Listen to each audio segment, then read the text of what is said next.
Now, here are your hosts, Hank Davis and Alex Cruz. Hello, everyone, and welcome to the Revolution Cast, brought to you by Tiger Prince Entertainment. I'm your host, Hank Davis, and joining me on the line, he is my co-host and partner in crime. He's Alex Cruz. How are you, buddy? Hey, we're one day away from our election, and I know a lot of controversy, and hopefully we can get everything past us and keep on going business as usual. Yeah, because Alex and I don't care too much about politics right now. We only care about serving our constituents, which is our listeners. That's right. That's the way to be. Oh my goodness, Alex, do you have the last episode ratings? Did you already? Last episode ratings from? Did you already talk about those? I got two. I know we talked about how down the ratings were from the previous. Yeah. The previous episode with let's see, it was Sex and Drugs, and they did a 7.9, and a lot of us thought, well, that's because the East Coast was, a lot of them were still without power. I am sad to say that it is even worse this week with Children's Crusade. Ouch. It is down to a 7.34, which is the lowest of the series thus far. There's still a lot of people without power. No. And you know what? I think some of it we can blame on that, but not all of it. No, not all of it. Definitely not. That's pretty bad, man. Yeah. Yikes. So maybe they are ending just in time. Maybe and as we know, we do have approximately 3 episodes left before the hiatus. And November 26th will be the last episode, and they're going to be on hiatus until March the 25th. Okay. And so, can we say V anybody? Yep. All of a sudden, we have now this ransom video created by a newscaster who's on TV every day. No, just kidding. All right, Alex, shall we get into our review of the Children's Crusade? That would be great. We start out with Charlie getting branded with a Monroe Militia brand. And then they do the, I hate this so much, the hokiness 2 days earlier. I hate when shows do that. I thought, myself, you know what? I thought it was a cheap ploy that they did. Yeah, because you know what? That I think it's a gimmick that got old like 30 years ago.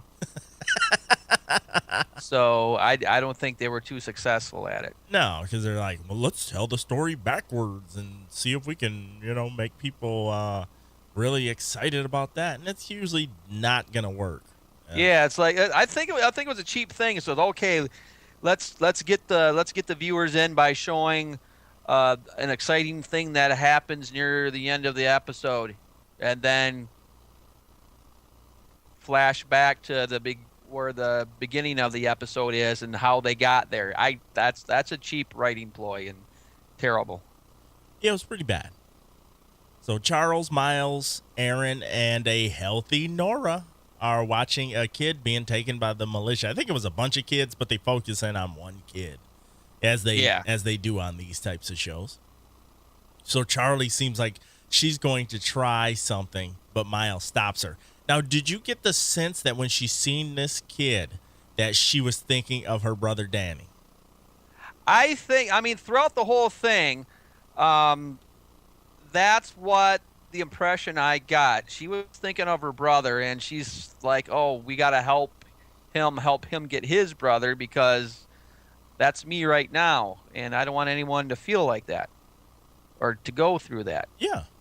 But I don't know about you, but these kids, did you get a sense of Peter Pan and the Lost Boys with these guys? Exactly. I did, and I also had another comment I made before it was on the TV screen. We'll get to that in a minute. But there's a kid laying in the road, and Charlie goes to check on him, but It's a trap! the kids surround them with their little spears and such. And yep, and here are the Lost Boys. And the Lost Boys are checking for the M brand on the wrists. You know, the burn. You don't have that burn mark. I'm like, oh, brother. And I said it before Aaron said it. I said, it looks like the Children of the Corn with all these kids hanging together. And then Aaron says that. And I was like, dang it, I was right. And it's kind of funny because I don't know. I kind of get the impression that this episode, the writing on this show is not consistent. That's what I hate about this show. I mean, it's a good show, but it is not consistent whatsoever. For example, the last 2 episodes were good episodes. And then we have this one stinker where there's absolutely no originality. We got the Lost Boys and Peter Pan trying to rescue Wendy, who happens to be not Wendy, but the older brother himself. Nice. I don't know. No. I'm ranting right now. So I mean, I'm gonna do the same thing. But I was thinking to myself, you know, I'm on this low carb diet, and boy, did I get plenty of carbs because that was a lot of filler in this episode. I was like, this episode is high in carbs. It's just bread. There's no sauce, no cheese, no pepperoni, just bread. So, oh goodness, I'm glad that we agree on this so far. So Michael, who's the leader of these kids, explains that their parents got taken. You know, they hid them in the basement when the militia shows up or whoever showed up. And the parents get killed or taken or whatever. And then that's how they all are there. But I thought that kind of explanation was pretty lame. I'm like, really? They didn't check every nook and cranny? They didn't assume that they had kids or anything like that? I thought that was really hokey. And there's a situation that happens later in the episode that we'll get to that ties in with this hokiness of, you know, people having a lack of thoroughness on the job. Yeah. Well, another thing too, when they automatically they show the kids, and not only was I thinking Lost Boys, but I also was thinking of, I'm not sure which season of Star Trek, but Star Trek, the original series, they go down to this planet and there are absolutely no grown-ups at all there. Yeah, I remember that one. So if you're like over the age of 30, you either get put to death or, no, it wasn't you're put to death, but you die some mysterious illness. And so they had a very unique word for the grown-ups. They thought they were being clever, and this is the writers again for Star Trek. They thought they were being clever, and they kind of shortened the word grown up to make it a slang term with grups. They just called them grups. And so, of course, we know how long that term stuck, only to that one episode, and people thought it was lame then, and it's still lame now. It's still lame now. That's right. Alex, can you back your mic off just a pinch? We're getting a lot of air. There, how's that? That's perfect. All right. Charlie tells Michael that they'll get his brother back in order to keep the kids from getting killed on their own suicide mission. And Aaron, I loved it. He's the first to say, this is a terrible idea. But Miles agrees with Charlie this time. And I was like, question mark, question mark, question mark. Now, isn't that kind of odd? It's extremely odd. And one thing that you would think that Miles would have done, you think that Brian, is that his name? Aaron, sorry. Aaron, yep. Aaron. I don't know why I said Brian for it. But anyway, Aaron, you think he would have got some respect from the previous episode. Yeah, because he did come through. But no, it's like that episode didn't exist. And as we know, what's her name had an extreme miraculous recovery. Oh yeah, she's fine. Being stabbed. She is fine now because all you need is a blood transfusion and some psychotropic drugs, and you're just good to go. A shot of adrenaline too to wash it down. Unbelievable. So we're taken to a visit between Danny and Rachel, and this time it doesn't seem so upbeat, I should say, because Rachel's sitting there stuffing her face, and Danny's like, You seem a little too comfortable here. You know, we should get out of here. We're prisoners. And just then Sebastian summons Rachel and lets her know that they haven't found any of these magical pendants. But they do have a guy, but they can't seem to crack him. And I'm like, you know what? Your interrogation staff sucks, because this is like the second person that you've been, a third person that you've been unable to make crack. And I know we're going to find out about this a little later, but two of the kind of, I don't know if they're considered major characters, but I had a disliking to both of them, where one of them he was one of my favorite characters, but this one not so much. You're like, and not the former captain, who is now a colonel. Oh, or a major? Or a major, sorry. Yeah. So I don't know. I don't know if he was just blah. Yeah, he didn't really have much to go on this week, though. No, not at all. Not much at all. And they're trying, and the mother character, I absolutely hated. Danny's mother. Just, I grew to dislike her character even more, and that's gonna come a little later, and I'll explain it more as it happens. Okay, I didn't think it was possible for you to dislike her any more than you are. Yeah, it's not good.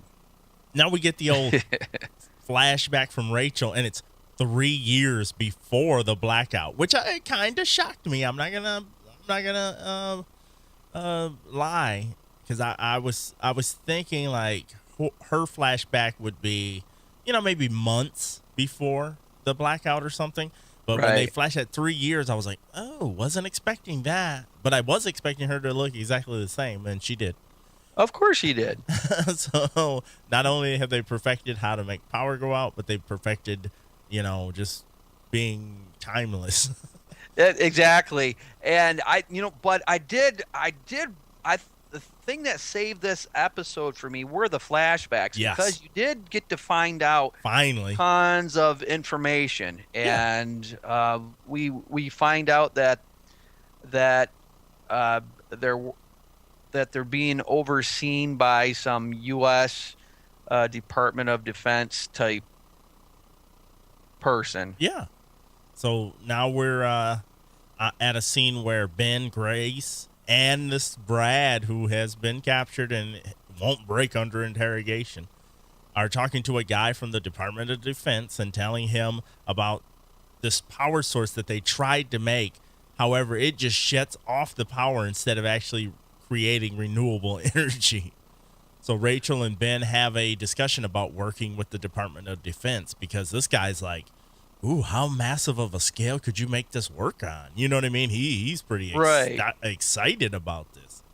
And yeah, it was funny because they're trying to make some type of green energy, some renewable green energy, and it ended up having like the opposite effect, which is kind of hilarious when you think about it. It's so odd that it would do that, and then he would still be interested. And he's a government guy. He goes, oh, I bet you I can use this to my advantage. So this guy reminded me of the character Mr. Burns from Simpsons. He looks like him. Yes, he I think that's probably why. And I kept on hearing the voice of Mr. Burns coming out of this guy. Smithers. Excellent. Smithers, get me Homer Simpson. So back to the fellowship, Aaron questions Miles' willingness to help Charlie to get back the kid that she wants to save. Miles suddenly stops and he draws his sword, and he finds that this kid, Michael, the leader of the group of kids, I should say, is hiding in the woods, and he brought along a whole pack of hairless Ewoks, as Aaron puts it. And so the Lost Boys are together. Are back again, back in town. So I thought that was kind of, it's kind of indicative of kids don't listen. They just don't. So why would they listen now? Well, most listen, but some do not. And I can go into stories about my secret ID as a teacher, but I won't. Now, just then, don't we see a ship in the water, Alex, where the kids are being taken to get their militia clothes and tattoo and all that stuff? Don't we just happen to see a ship? I thought all the ships were gone. Well, Evan, you know what? I'm not so sure what's up with this ship. Well, we know it's a steam engine, and evidently steam engines are allowed to work, hence the train from the previous episode. However, I don't think this ship was even running. I think it just anchored off the coast, off the shore. Yeah, it don't seem like it's moving anywhere. They have to take boats to get there and back, so it's probably just dead in the water. Yeah.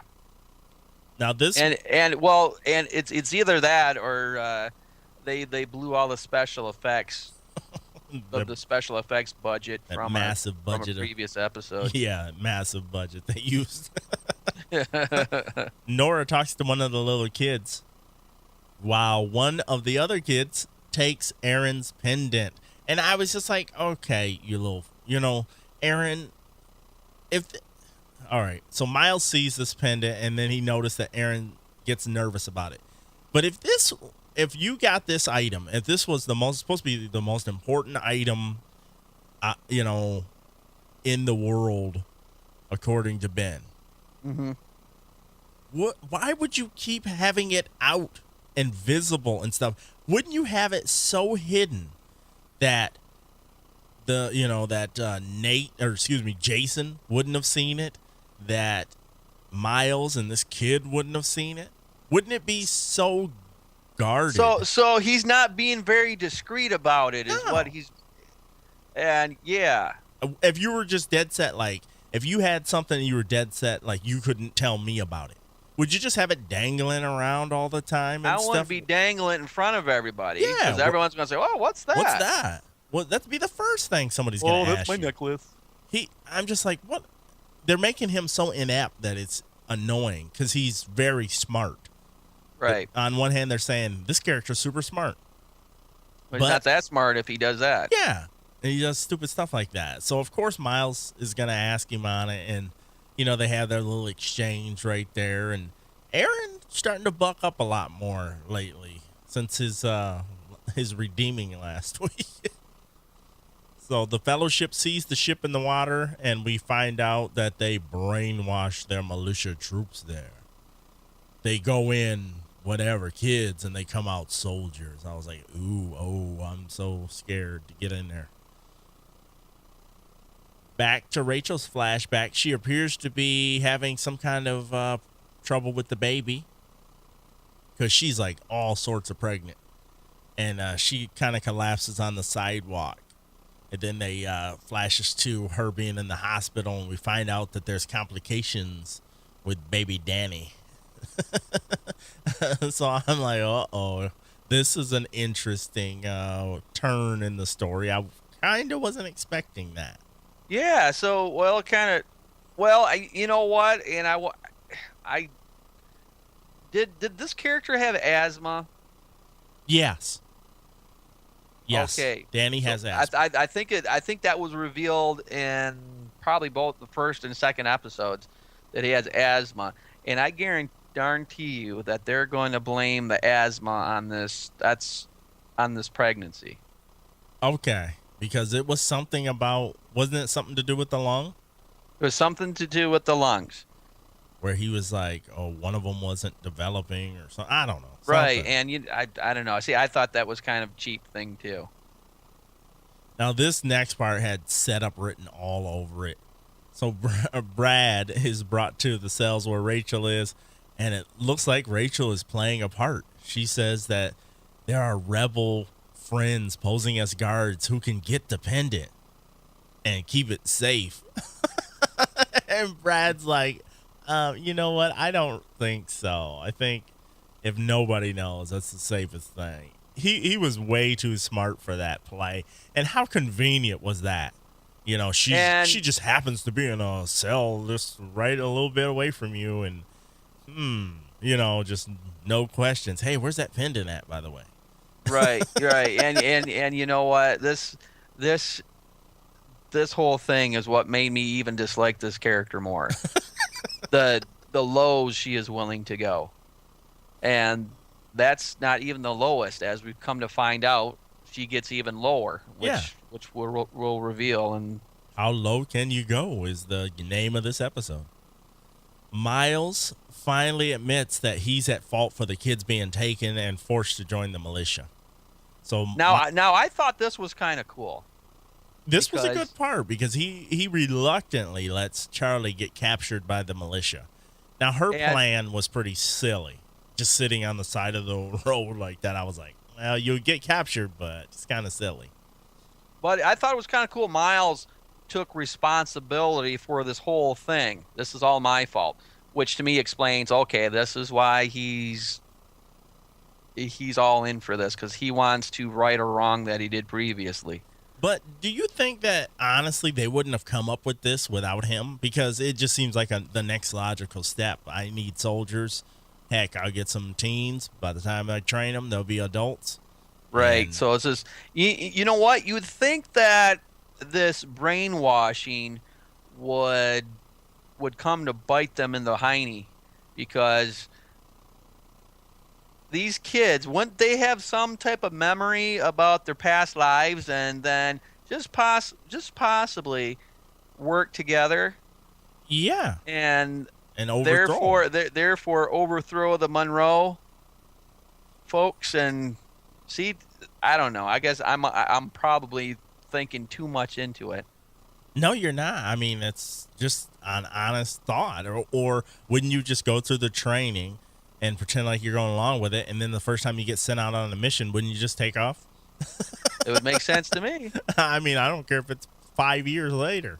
Yeah, no kidding. I'd still be like, okay, bye.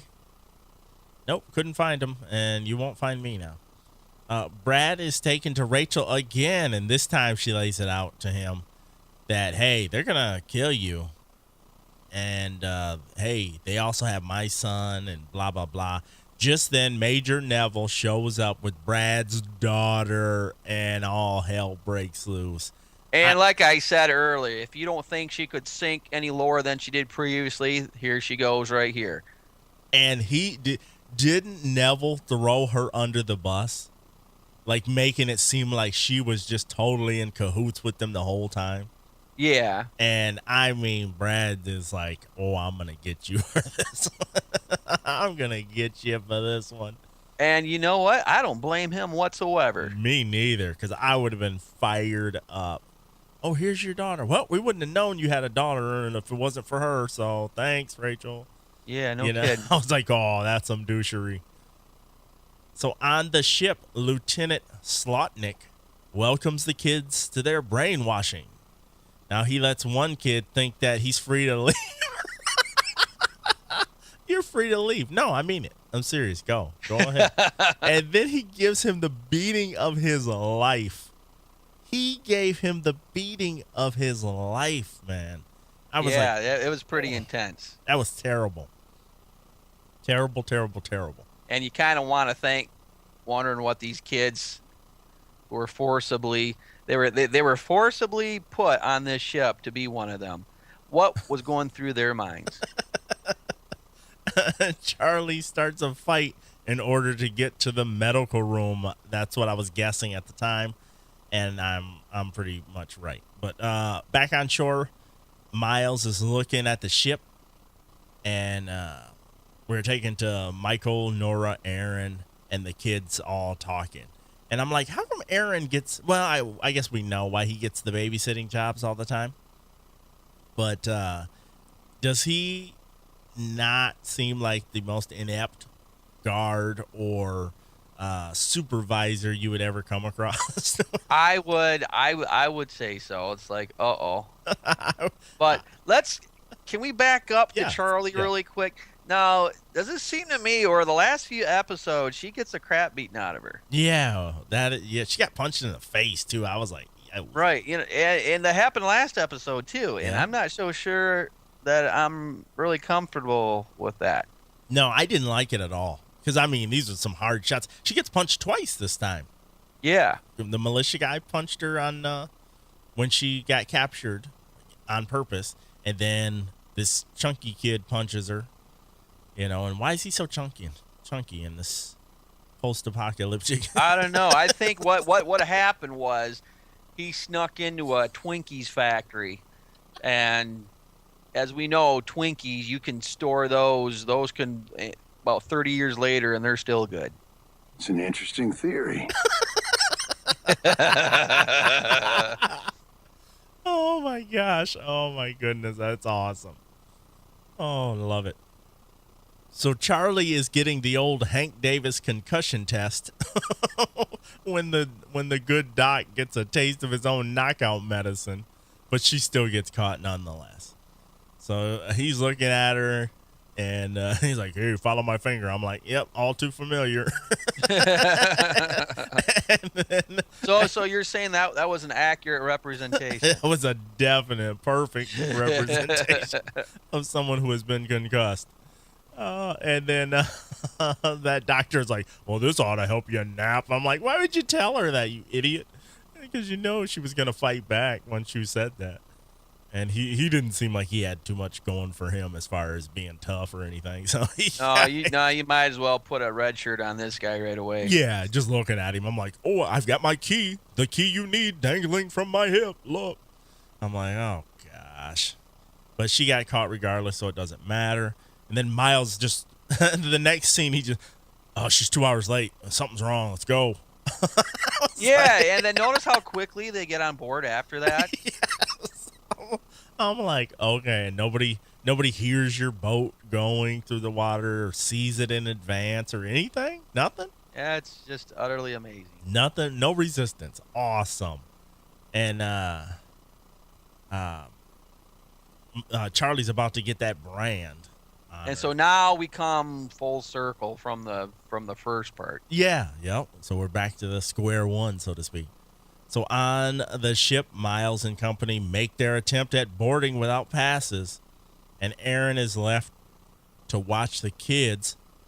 But Michael, who is off of Supernatural, he's young Sam off of Supernatural, which Eric Kripke would have access to, is he's playing Robin Hood. So he is on the boat, and he's got his little bow and arrow. And I'm like, how deadly would that bow be? A recurve bow, a small little recurve bow. How deadly would that be? I don't know. Did it have suction cups at the end of the arrow? It should have. That's what it looked like to me, one of those ones. It looked really weak. I was like, the only recurve bow I've ever seen that was that did some damage was about 5.5 feet tall. And I seen it, and it did some heavy damage.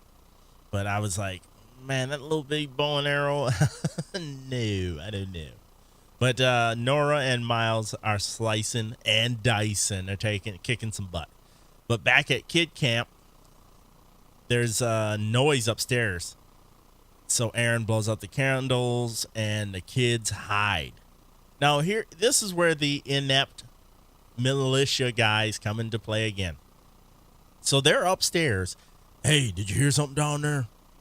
And they don't even come downstairs initially. And I was just on the couch cracking up because I was like, "Are you serious?"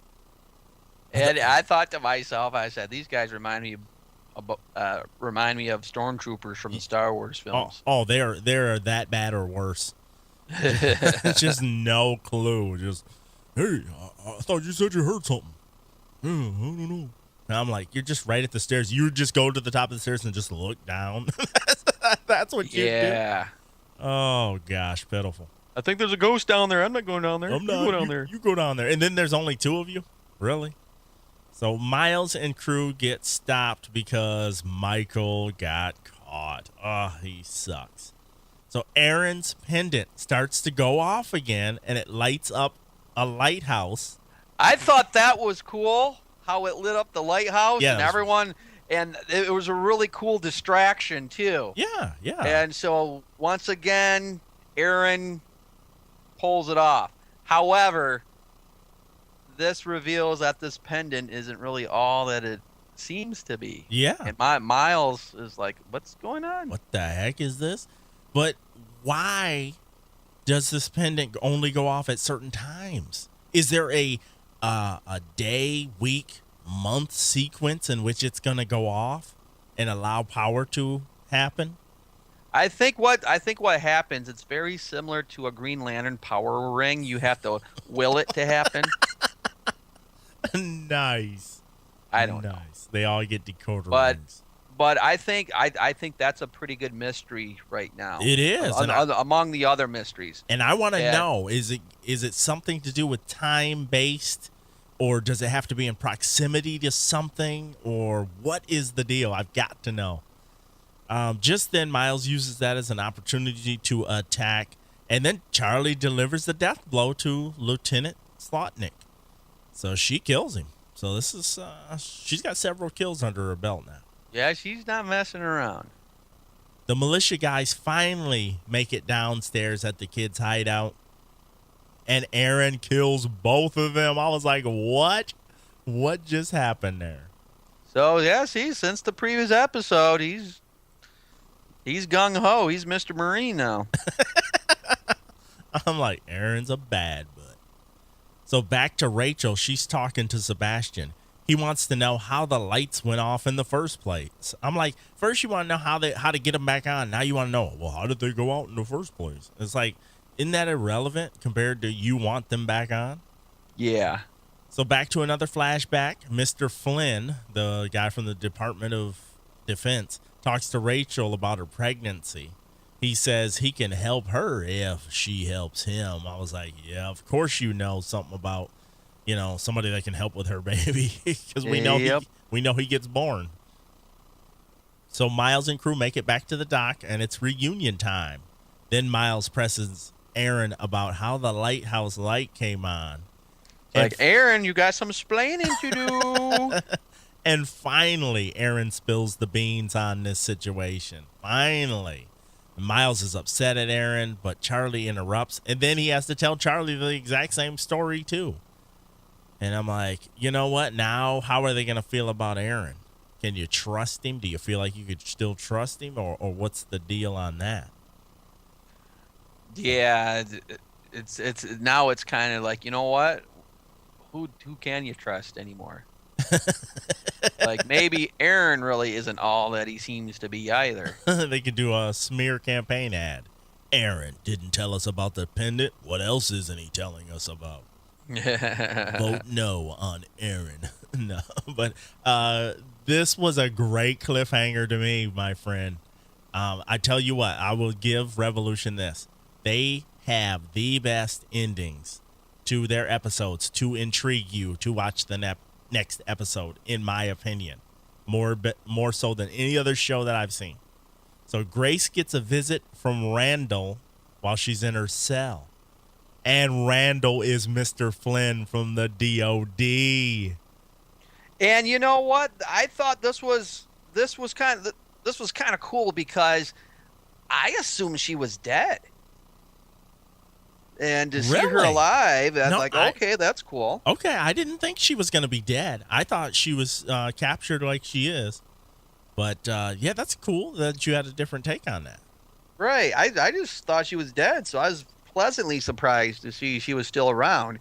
And then, so Randall, really, this isn't his first appearance in this episode. Is that creepy or awesome? And I think you called it. I think you said it was going to be somebody we've already seen.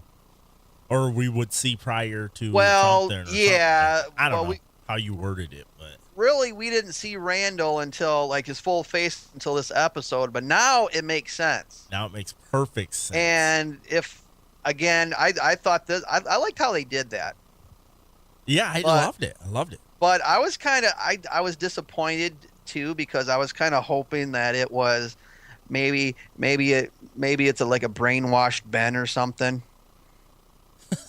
And they like some type of like Frankenstein type technology, but then again, we have no technology in this world. So. Yes, one small caveat. That is awesome. So, but now like I said, I was disappointed, but then I thought about it. I said, yeah, that's kind of clever how they did this. Awesome. Alex, out of 10, what did you rate the show? The very beginning, it was flat, and of course, I complained a lot about what happened in the beginning, but the episode kind of came through at the end, and I did like the flashbacks because it gave us more information about the pendants. Yeah. And of course, our good buddy Randall now. And so I would probably rate it maybe a 6. Oh my gosh, we have the same brain when it comes to the rating. That's exactly what I would give it, a 6 at the most, because it just had so many. It just felt like it's such a sidetrack episode. Yeah, and you know, it did have some revelations, but nothing.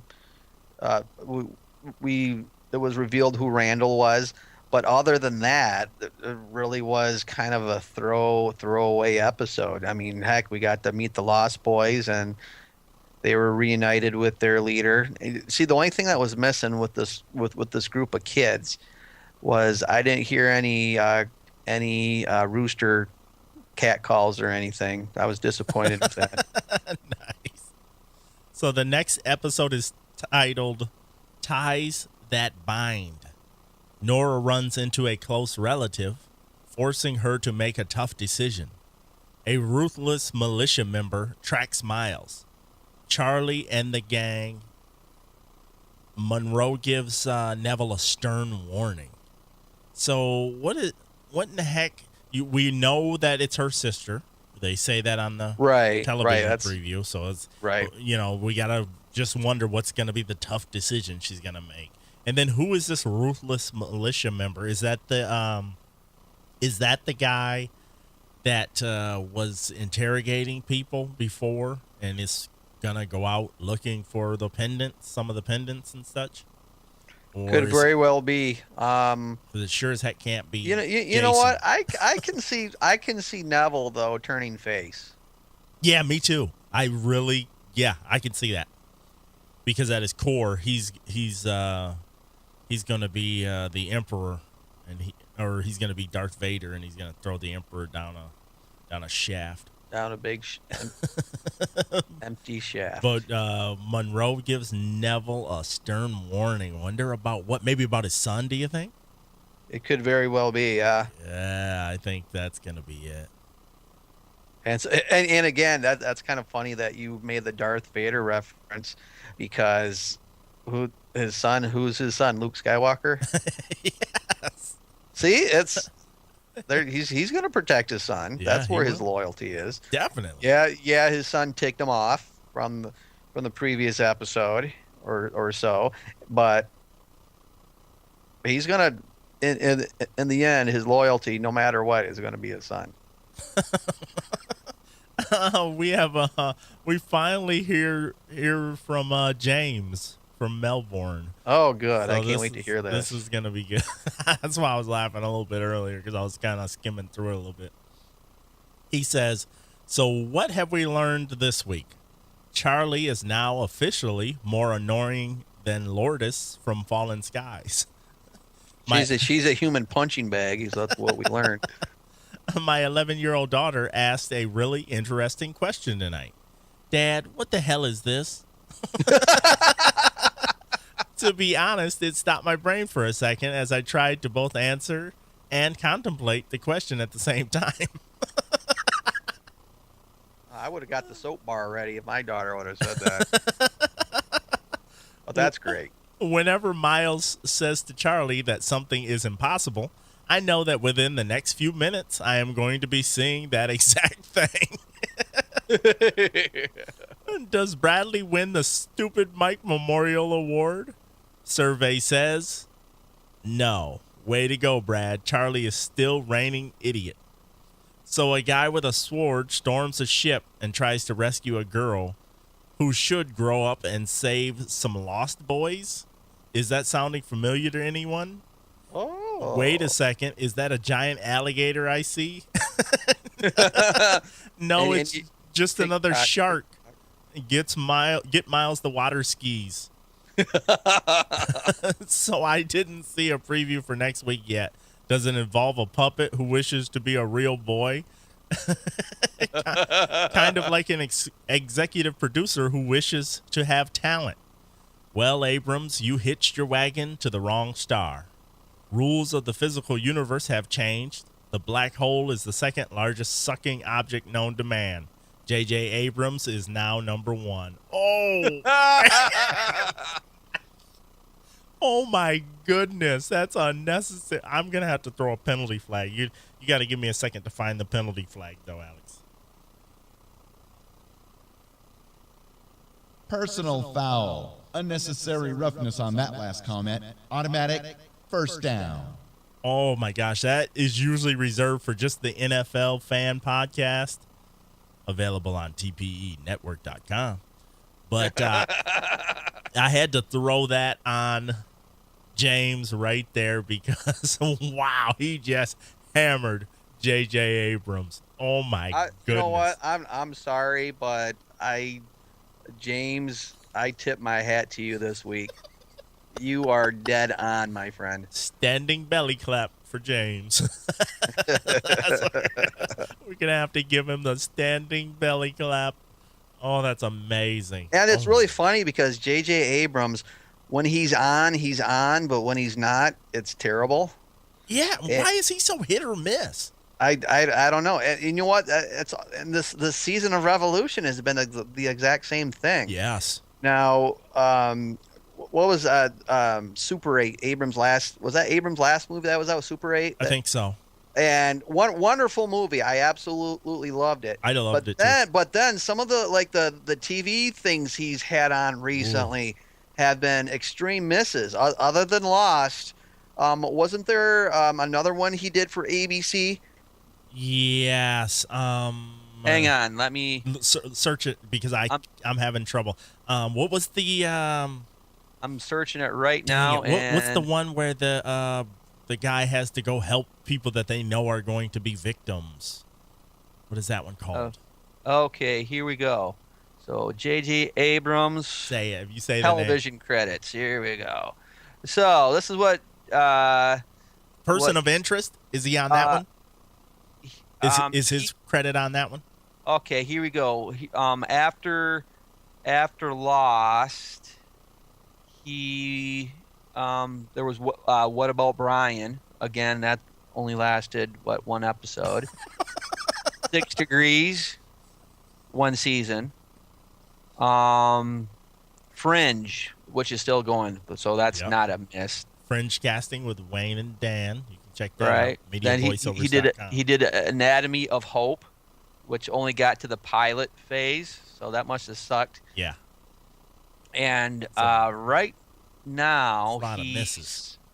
Yeah, so right now he has Alcatraz. That's done. That show is over. 1 season.